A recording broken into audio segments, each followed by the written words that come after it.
Ligne droite.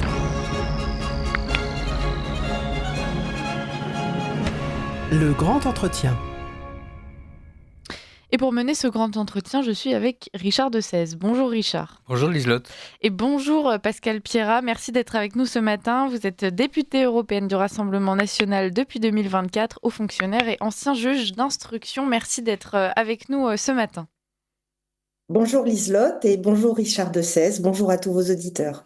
Alors nos auditeurs qui vous connaissent puisque vous êtes aussi chroniqueuse de façon hebdomadaire sur cette matinale et puis là on vous a fait venir pour un format plus long, vous voulez parler de ce droit du sol puisqu'en ce moment on en entend beaucoup parler, il y a différentes polémiques, chacun y va de sa science. Alors on va essayer de poser un petit peu les choses, savoir où ça en est et comment ça pourrait évoluer. Si les débats ont été lancés récemment, c'est à cause de Mayotte, à cause ou grâce à Mayotte d'ailleurs, puisque la restriction du droit du sol a été votée à l'Assemblée nationale. Donc c'était une proposition du député Philippe Gosselin qui est passée 162 voix pour, 93 contre. Et forcément, donc on s'interroge, où en est donc le droit du sol à Mayotte? Qu'est-ce que cela pourrait impliquer sur la France? Est-ce que vous pourriez commencer par nous expliquer donc quelle est cette fameuse situation mahoraise qui remet en question notre droit du sol? Alors la première bonne nouvelle, Liselotte, c'est que le droit du sol n'a rien à voir avec l'intelligence artificielle dont on nous rabat les oreilles depuis 48 heures. Donc ça, la première bonne nouvelle, si vous voulez, c'est qu'on va pouvoir réfléchir par nous-mêmes, voyez-vous. Alors, pour ce qui concerne le droit du sol, je pense qu'il faut d'abord revenir à ce qu'est le droit du sol. Communément, on pense que le droit du sol, c'est le fait de naître en France, point. En réalité, c'est un petit peu plus compliqué et si vous me le permettez, je vais donner quand même quelques définitions succinctes à vos auditeurs pour qu'ils se fassent une idée de ce que c'est. Le droit du sol, il peut intervenir dès la naissance de l'enfant. C'est-à-dire que quand les enfants sont nés de parents apatrides, là, l'enfant naît et devient français automatiquement. Idem lorsque l'enfant naît en France d'au moins l'un des deux parents qui est né en France, c'est ce qu'on appelle le double droit du sol. Là également, la naissance est acquise dès la naissance. La nationalité est acquise dès la naissance. Ensuite, on peut essayer également de faire jouer le droit du sol à la majorité de l'enfant. C'est-à-dire que lorsque l'enfant, et c'est un nombre important de cas, lorsque l'enfant est né de deux parents étrangers, qu'il réside en France à ses 18 ans, qu'il est là depuis l'âge de 11 ans et qu'il a passé plus ou moins 5 ans sur le territoire national, là, il peut demander à la majorité à devenir français et c'est quelque chose d'automatique. Et entre la naissance et la majorité, il y a également un cas dans lequel on peut devenir français, c'est lorsque les parents le demandent quand l'enfant a de 13 à 16 ans, ou lorsque l'enfant le demande entre 16 et 18 ans. Je vous passe les conditions, mais tout ça pour vous dire qu'il y a plusieurs façons de faire intervenir le droit du sol. Caricaturellement, c'est la naissance qui joue, mais en réalité, pas que. Alors, je vous indique d'ailleurs à cet égard, avant d'en venir à la situation de Mayotte, qu'on n'a pas les chiffres pour 2024. Et ça, c'est quand même quelque chose d'intéressant. Vous savez, souvent, on regarde un petit peu les chiffres avant d'intervenir. Et quand on les a pas, ça renseigne aussi. Parce que ce qu'on sait en matière de droit du sol, c'est qu'il y a eu une hausse colossale en France entre 2017 et 2023. Et on ne nous communique pas les chiffres de 2024. Voilà, je laisse ça à la sagacité de vos auditeurs. Mais c'est au moins suspect. Voilà, c'est quand même très suspect. Bon, en même temps, on peut se dire que c'est allé comme tout le reste, hein. Si vous voulez, on avait déjà vu ensemble une hausse des demandes d'asile, une hausse des visas, etc., une hausse des régularisations. Donc, on peut imaginer que là, le droit du sol bat son plein, en fait. Alors, vous m'interrogiez sur la situation de Mayotte. Ouais. Alors, il faut que vous sachiez que Mayotte bénéficiait déjà d'un statut dérogatoire depuis 2018, je crois, le dernier en date étant de 2018. Alors, la situation de Mayotte, à laquelle vous savez que Marine Le Pen est particulièrement sensible, pour ce qui concerne la proposition de loi, en effet, il y a ce qu'on pourrait appeler un durcissement. appelons-le comme ça pour que ce soit facile. Il y a deux durcissements donc qui sont proposés. D'abord, on va exiger la présence régulière des deux parents sur le territoire. Auparavant, on demandait la présence régulière d'un seul parent. Et ensuite, on va demander une présence régulière depuis 1 an, alors qu'avant, c'était 3 mois. Alors, il vous a pas échappé qu'à cet égard, d'ailleurs, c'est cocasse.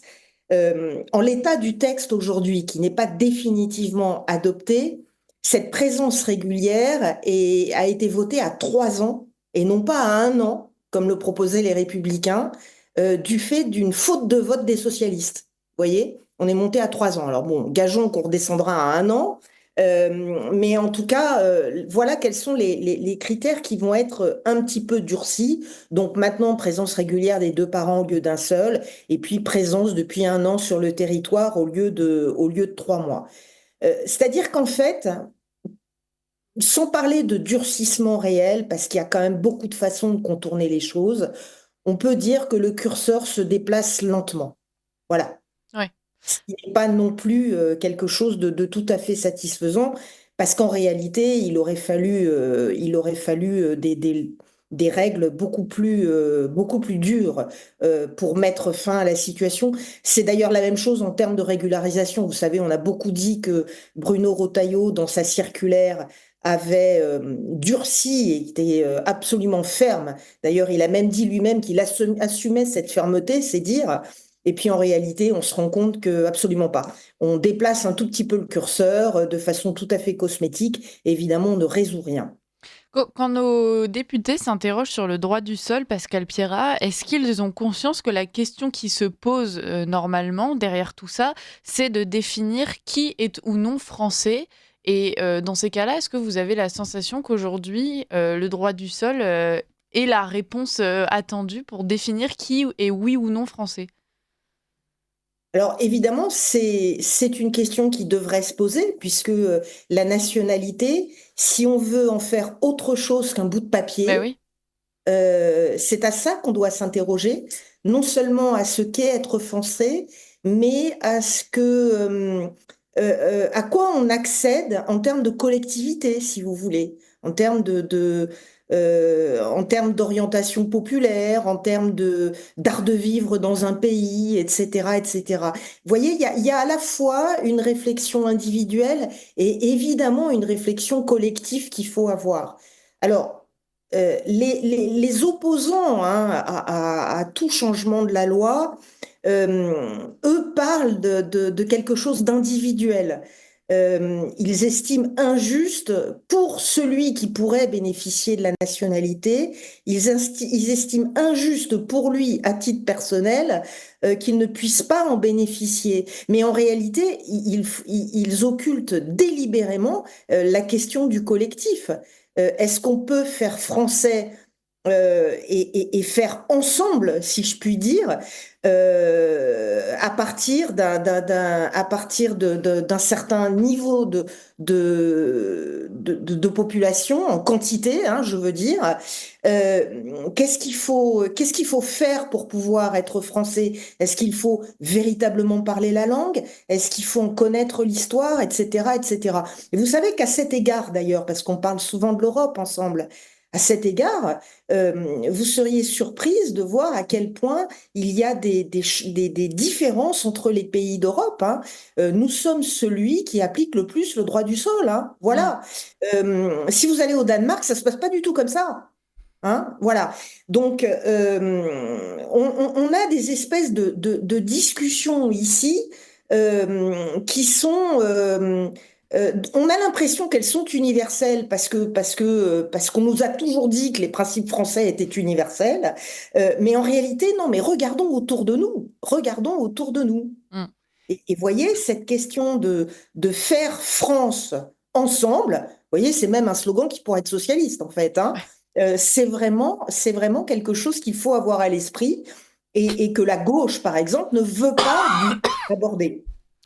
Dans les 4 cas d'automaticité du droit du sol que nous avez décrit, Pascal Pierrat, on a l'impression qu'il y a juste des conditions purement temporaires à remplir. C'est-à-dire, et combien de temps ai-je passé sur le territoire national? L'ai-je passé seul? Quels étaient mes parents? Mais qu'il n'y a aucune condition contractuelle d'une certaine manière. C'est-à-dire, une fois que j'ai droit à devenir français, je deviens français, même si je ne parle pas la langue, même si je n'ai pas de travail, même si j'ai un casier judiciaire. Autrement dit, qu'est-ce qui empêcherait que quelqu'un devienne français dans la loi aujourd'hui? Ah, pas grand-chose, hein, pas grand-chose. Et vous avez tellement raison. Parce qu'en effet, il s'agit de conditions à cocher de façon assez triviale, en fait. Vous avez tellement raison que pour justifier de leur présence en France depuis plusieurs années, un certain nombre d'étrangers clandestins font valoir les OQTF dont ils ont été notifiés. Voilà où on en est. Pour justifier qu'en 2022 j'étais là, je vous sors le papier de l'OQTF que je n'ai pas respecté. Voilà. Donc voyez Et surtout, bien. ce qu'il y a d'admirable, c'est que le juge administratif considère que c'est valable. Ah, bien sûr. Mais voilà. Non, mais c'est tout à fait admirable. C'est tout à fait admirable. Donc, vous avez compris que ce que vous dites est vrai, c'est évidemment rationnellement, philosophiquement, etc. vrai, mais je crois qu'en la matière, on ne raisonne pas, on ne peut pas tenir de débat contradictoire, en fait, avec les oppositions politiques, parce que ces choses-là ne sont même pas entendues, elles ne sont pas discutables. Elles ne sont pas discutables. Revenons justement à l'exemple danois, à l'exemple anglais, à l'exemple suédois, à l'exemple allemand, à l'exemple roumain, à l'exemple italien. Là, au contraire, on a l'impression qu'il y a bien sûr un droit à devenir citoyen de ce pays, mais que c'est à chaque fois assorti de conditions. On peut immigrer au Danemark à condition d'avoir un emploi. On peut immigrer ici ou là à condition de s'engager à parler la langue. Et on peut s'engager à parler la langue, mais ensuite il y a un examen où on vérifie qu'effectivement la personne parle la langue. Alors qu'en France, par exemple, il y a des conditions qui seraient assorties d'une nécessité de savoir parler français, mais en fait, les examens sont, quasiment inexistants, ou même on a pu voir le cas de fonctionnaires immigrationnistes dans l'âme qui faisaient passer des examens et devant des personnes visiblement absolument pas francophones, accordaient quand même le laissez-passer en expliquant qu'elle avait été capable de bredouiller bonjour et merci, un peu comme, enfin voilà, du pain et du Vous vin. avez raison. Vous avez raison. Moi, je me suis rendue avec Jordan Bardella au Danemark il y a quelques mois et on a pu rencontrer notamment le ministre de l'Immigration. Je rappelle que le gouvernement est en plus socialiste, si vous voulez. Donc, la question de l'immigration fait l'objet d'un consensus absolument national au Danemark sur tout l'échiquier politique. Bon, eh bien, ces gens-là nous expliquaient droit dans les yeux, sans aucun complexe, que évidemment, il fallait parler le danois pour envisager peut-être un jour d'avoir la nationalité. Il y a une autre condition qui m'avait marquée. Il fallait justifier de ne pas avoir sollicité d'aide sociale dans les 5 ans qui précédaient. Voilà qui sélectionne. Voilà qui sélectionne. Et c'est à peu près. Alors évidemment, la question de la délinquance, enfin, ça paraît tellement normal, tellement naturel de ne pas admettre au séjour ou à la nationalité, évidemment, quelqu'un qui s'est mal comporté dans un pays, qui en a violé les lois. Voilà. Bon, on est dans l'ordre, en France, sur ces discussions, on est dans l'irrationnel. Est-ce que tout cela, quand vous dites ça paraît normal et naturel, est-ce que le droit est prévu pour cela ou est-ce que c'est le droit qui est contre nature? On entend souvent, quand on pointe des dysfonctionnements, oui, mais en fait, c'est le droit, nos pauvres juges n'y peuvent rien, ils y sont tenus et puis c'est comme ça et pas autrement. Est-ce que l'appréciation des juges joue aussi dans ces cas de figure, Pascal Pierrat? Alors, dans le cas de la justice administrative, on ne peut pas se cacher que c'est le cas. Enfin, oui, évidemment, il y a des appréciations et du coup des décisions qui paraissent tout à fait incompréhensibles. Bon, beaucoup moins le cas du juge judiciaire. Moi, je tiens à le dire pour en avoir été. Mais le droit, qu'est-ce que c'est? Le droit, c'est l'expression de la volonté populaire à un moment donné. Donc, c'est l'expression la représentation qu'on a donnée à chacun de nos députés. Voilà. Le droit, ça se change. Alors, je ne dis pas que ça se change facilement.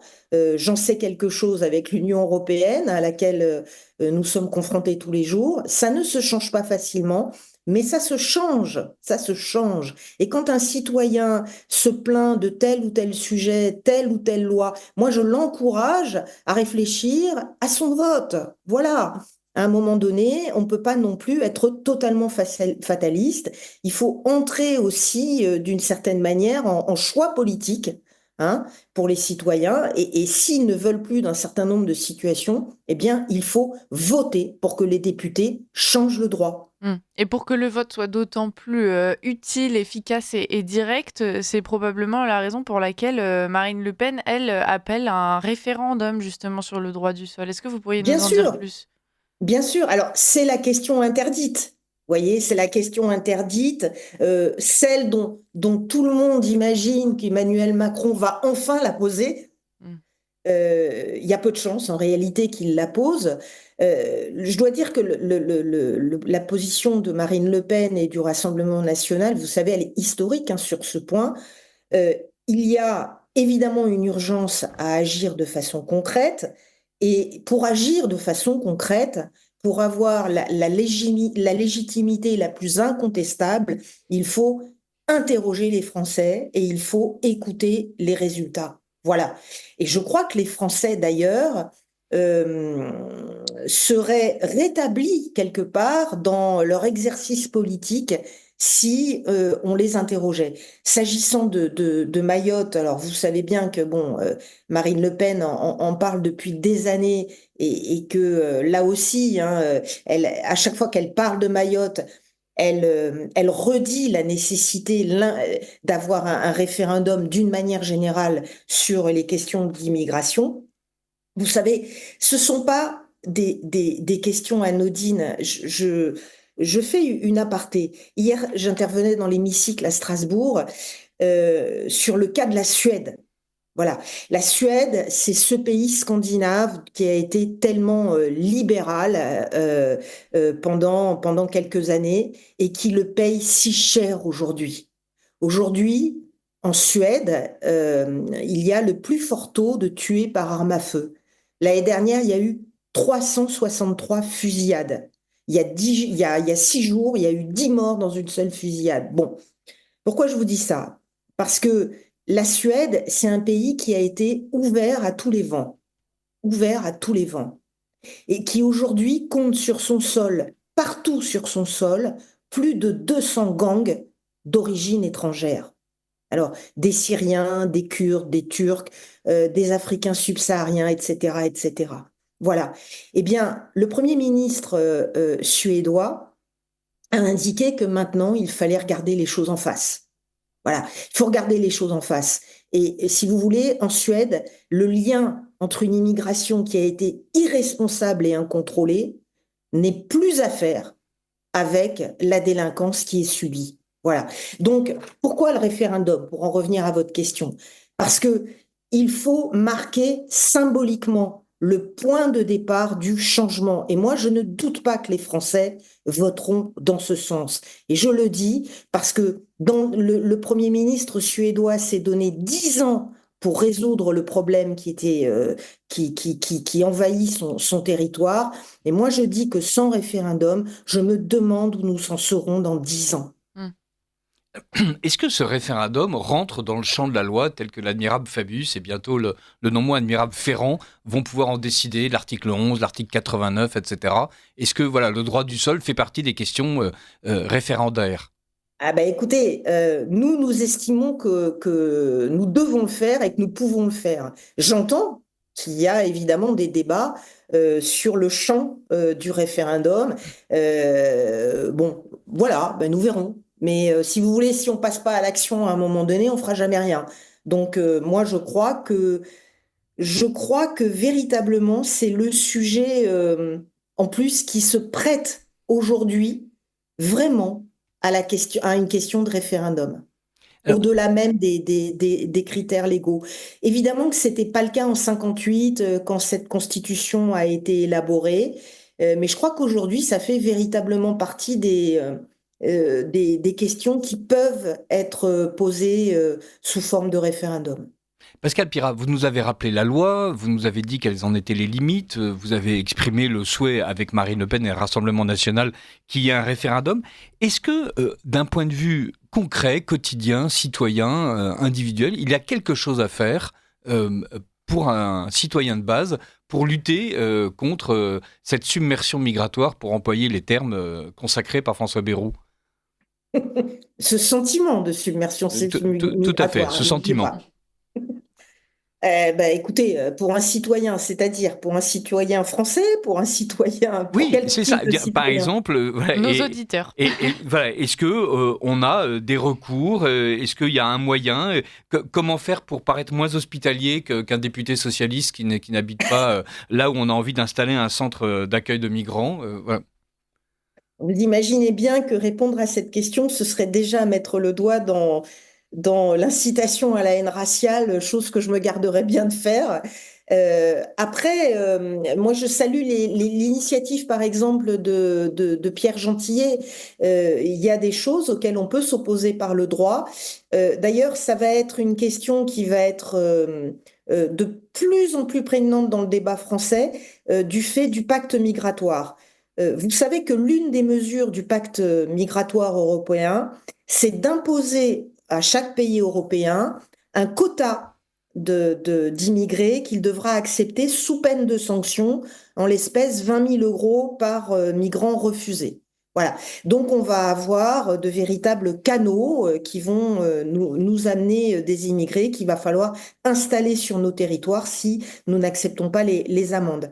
Et là, installés sur le territoire, je crois qu'Emmanuel Macron a déjà essayé de nous y habituer, hein, puisqu'on a maintenant de plus en plus de centres qui s'ouvrent en ruralité. Et là, Pierre Gentillet mène une action avec succès, hein, pour essayer par le droit de s'opposer à l'établissement de tels centres. Après, sur le plan individuel, le vote et l'espérance. Alors, l'espérance, et ça, on essaie d'en donner tous les jours à nos auditeurs, malgré souvent des bilans assez sombres. On a Isabelle qui nous dit en direct qu'il faut se désengager de la CEDH. Pascal Pirat, quel est le rôle justement de cette Cour européenne? Est-ce qu'elle pèse sur notre droit ou est-ce que, comme d'autres pays, on a évoqué le Danemark par exemple, on pourrait s'en défaire? Alors, le Danemark, lui, a une particularité. S'il en est là où il en est aujourd'hui, c'est qu'il a refusé Maastricht et qu'il a imposé des règles qui lui sont propres dans ces matières-là. Voilà. C'est la raison pour laquelle le Danemark est un exemple qui est un petit peu hors sol, un petit peu hors d'atteinte pour nous, je dirais, parce qu'on n'est pas dans le même cadre de contraintes juridiques. Alors évidemment, les auditeurs se posent à juste titre la question du carcan européen, mais pas que la CEDH, enfin, c'est toutes les institutions européennes telles qu'elles fonctionnent aujourd'hui. C'est la question de savoir s'il faut continuer à subir ce carcan. Bon, évidemment, il ne faut pas continuer à le subir. Nous estimons que il faut engager un rapport de force avec les institutions européennes. Un rapport de force. Après tout, nous avons un formidable moyen d'engager ce rapport de force, c'est le fait que nous soyons contributeurs nets au budget de l'Union européenne. Et je crois qu'à un moment donné, eh bien, il va falloir avoir le courage de dire on ne paye plus si on ne peut pas réviser un certain nombre de sujets. Alors, et ça, c'est une menace qui existe, en tout cas qui est débattue depuis longtemps. Et est-ce que la seule manière qu'on a de vérifier que c'est efficace, c'est de véritablement le mettre en œuvre? Parce qu'effectivement, si la France ne peut plus, qu'est-ce qui se passe? On imagine mal Ursula von der Leyen chausser des gants de boxe et aller frapper Macron, enfin, même si ce serait plaisant à imaginer. Donc, est-ce que véritablement, il y a un pays européen qui a mis en œuvre ce genre de mesures de rétorsion? Alors, j'ai pas d'exemple de pays européen qui l'ait fait, hein, évidemment. Je pense pas que vous en ayez non plus. Je vois, il faudrait pour cela que Et d'ailleurs, on est en route vers cette situation. Il faudrait pour cela qu'il y ait un changement de majorité politique. Et ce changement de majorité politique est en train de se faire Mm. dans les pays européens. Euh, Vous savez que bon, nous, avec les Patriotes pour l'Europe, nous constituons le troisième groupe au niveau du Parlement européen. On voit bien que de plus en plus de pays, on va voir l'Allemagne bientôt, font des choix tout à fait différents. Et, et si vous voulez, tous ces masses d'électeurs qui ont quand même quelques points communs, quel que soit le pays, dans les objectifs auxquels il faut parvenir, eh bien, ça va finir par constituer des majorités qui vont nous permettre d'appuyer ce rapport de force. Probablement, ouais. Et Pascal Pierrat, donc, il y a effectivement cet espoir d'un changement de majorité et on voit bien qu'il y a une possibilité que peu à peu la droite reprenne le pouvoir. Le PPE prend du poids, les conservateurs et réformateurs européens aussi, les patriotes pour l'Europe. Est-ce qu'il y a aussi à un moment donné la possibilité d'une espèce de livre blanc des solutions nationales en matière de droit du sol? Et vous avez dit quelque chose de tout à fait intéressant, en plus de tout le reste, c'était la manière dont la France croit que son modèle est universel et qu'il est évident, alors qu'en fait, si on fait du droit comparé, pas du tout. La France est une exception et même l'exception de l'exception. C'est pas un phare, c'est une espèce d'îlot perdu au fin fond de l'Atlantique. Et est-ce qu'à un moment donné, les partis de droite européens pourraient nous faire une espèce de panorama de l'immigration du droit de l'immigration chez les 27 ? Alors, je vous cache pas qu'à titre personnel, c'est une étude que j'ai commencé à faire, Génial. puisque voilà, pour faire du droit comparé, pour regarder notamment aussi les questions de rétention administrative, de façon comparée, les délais, etc. Alors, il faut que vous sachiez que pour ce qui concerne l'application du droit du sang, donc je vous l'ai dit, on est quand même les seuls à être extrémistes en la matière. Il faut savoir que on a une marge de manœuvre qui est totale puisque, alors on va se le dire en secret sans qu'Ursula von der Leyen ne l'apprenne, Elle ne nous nous écoute avons pas normalement. encore une compétence entière sur le sujet. Donc nous pouvons encore agir de notre propre chef. Et ça, c'est plutôt réjouissant. Et si vous voulez, évidemment, l'idée, ce serait d'avoir un comparatif aussi exploitable que possible pour voir jusqu'à quel point on peut monter les curseurs sur un certain nombre de sujets. Pascal Pierrat, il nous reste un peu plus d'une minute. Si vous deviez donner une information, peut-être une idée que nos auditeurs devraient retenir concernant ce droit du sol, qu'est-ce que ce serait ? D'abord qu'il faut qu'ils se disent que ce sont des conditions, comme l'a dit Richard de Sèze très justement, qui sont des conditions qui relèvent de l'automaticité, que ce n'est pas du tout l'espèce d'absolu que la gauche essaye de leur servir. Moi, je voudrais leur dire aussi que tout ça a des conséquences, parce que il faut le raisonner en termes de masse migratoire.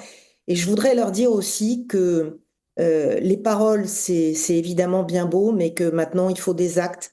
Je vous l'ai dit tout à l'heure, Bruno Retailleau continue, à travers sa circulaire, de pouvoir régulariser des migrants clandestins. On nous parle des accords d'Algérie depuis des semaines. Que je sache, la lettre de dénonciation des accords n'a pas encore été rédigée. Enfin voilà. Donc, il faut que les Français ne se payent pas de posture maintenant. Il faut passer à l'acte et il faut qu'ils élisent des gens qui sont prêts à passer à l'acte sur ces sujets. Et on comprend donc derrière vos mots que si vous nous invitez à passer à l'acte, c'est bien qu'une fois que ce sera fait, les choses pourront changer. Et donc terminons sur cette note d'espoir, chers auditeurs. Le droit du sol n'est pas gravé dans le marbre.